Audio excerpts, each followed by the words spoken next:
rights, right? Let's do that. So, I'm going to say trans rights are, and you're going to say human rights. Okay, let's do it. Trans rights are human rights. Right.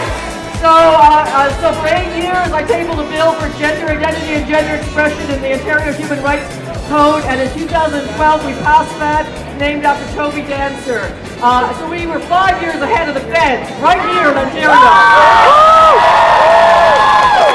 And I have to tell you, we're still trying to enforce it. You know that. Trans folk here still don't have equal health care. We don't have equal employment. Not equal education either. So this is really not equal housing. So this is something that we still have to fight for. And you know, there are 6 provinces that have trans rights, but 4 do not. And the federal bill doesn't change that. So we need to fight for trans rights in 4 remaining provinces, because those trans folk are not covered for education, health care, housing, or employment. So know your rights and fight for your rights. We still don't have rights. And I just want to say that I am so humbled and so honored and so privileged to stand in front of so many freaking awesome activists. You are so amazing. Because people like us, we politicians, we legislators, we can't do anything without you out in the streets doing what you do. So keep fighting back, keep kicking ass, because trans rights are human rights! Rock on, everyone! And here's to the non-binary, and here's to the mutant.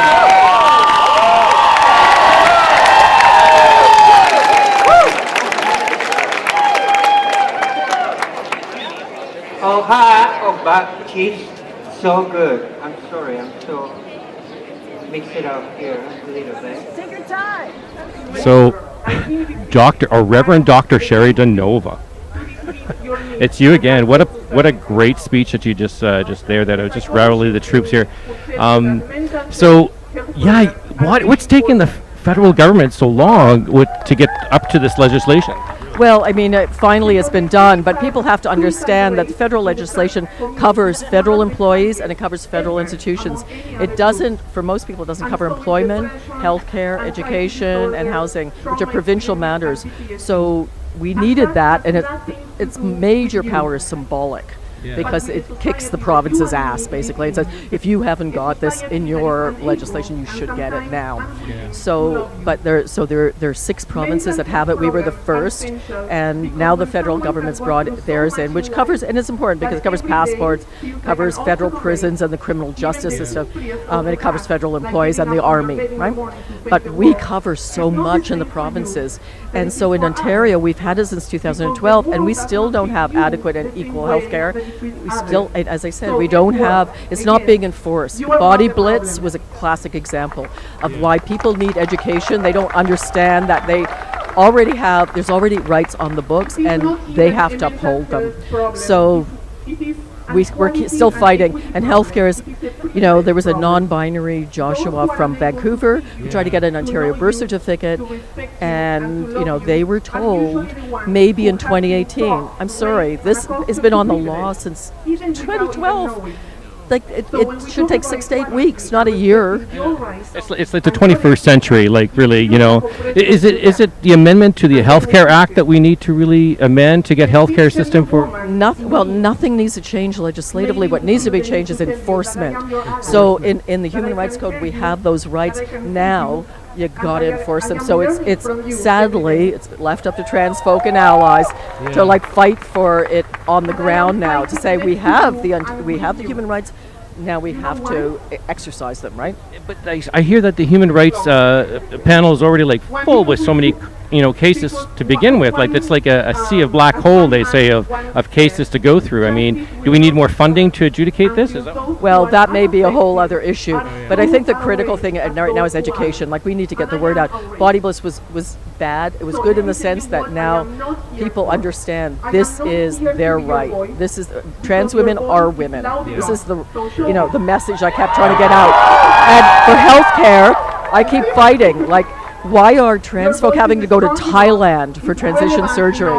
That's our OHIP dollars in part. Like, that's crazy. Why do they have to go to Montreal? There is no surgical alternative in Ontario for trans people. So that's not equal health care. So again, the fight is constant, right? It's sort of like women's rights. Like on the books, we have rights equal before the law, but we still make 73 cents on the dollar. Like so. Getting the law changed is step 1, step 2, 3, and 100 is enforcing it. I think it's just going to be like a snowball. It's just going to start collecting momentum, and then it's just going to be a part of normal society. That's what I'm hoping. The other thing that happened is I was part of the first elected queer politicians in Canada. It happened in Ottawa just recently. That's where this badge came from. But I mean, there's 30 of us at all levels of government, municipal, provincial, federal, 30 out of over 1,000 people. So there's the message also, is that we need to elect, we've never elected a trans person to my knowledge anywhere. We need to elect trans folk, and we need to elect more LGBTQ folk. We have to, like political parties have to hear that message and have to keep doing that. In the same way that they've been trying to get more women to run, we need to get more queer people to run. One step at a time, I guess. Thank you so much for your interview. Thank you, Cheri.